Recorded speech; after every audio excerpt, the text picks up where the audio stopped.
অনলাইনে বিনোদনের অন্যতম মাধ্যম এখন ইউটিউব। ভিডিও দেখার পাশাপাশি ইউটিউবে ভিডিও প্রকাশ করে আয়ও করছেন অনেকে। তবে একের পর এক বিজ্ঞাপন দেখা অনেকের জন্যই যথেষ্ট বিরক্তিকর। তাই ব্যবহারকারীদের বর্তমানের তুলনায় আরও ভালোভাবে ভিডিও দেখার সুযোগ দিতে নকশায় পরিবর্তন আনছে জনপ্রিয় ওয়েবসাইটটি।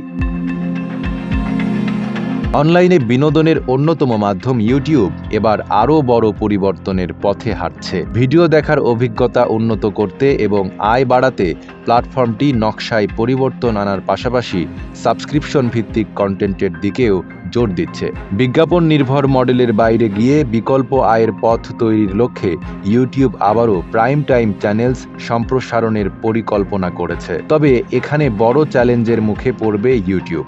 তাদেরকে সাবস্ক্রিপশন ভিত্তিক কন্টেন্ট আরও দৃশ্যমান করতে হবে এবং সেই সাথে বিরক্তি তৈরি না করে স্বাভাবিক ব্রাউজিং অভিজ্ঞতা নিশ্চিত করার কঠিন চ্যালেঞ্জও অপেক্ষা করছে সেখানে। নতুন নকশায় ইউটিউব অ্যাপের বিন্যাস নেটফ্লিক্স বা ডিজনি প্লাসের মতো হতে পারে, ফলে বিভিন্ন অনুষ্ঠান সারিবদ্ধভাবে পর্দায় দেখা যাবে।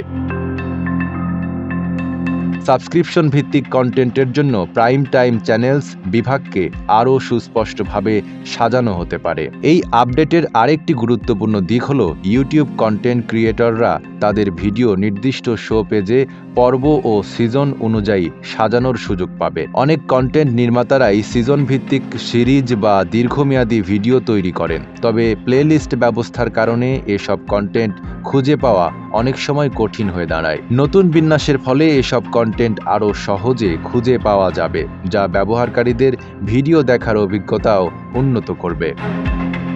ইউটিউবের নতুন নকশা ও কন্টেন্ট ব্যবস্থাপনার এই পরিবর্তন শিগগিরই চালু হতে পারে।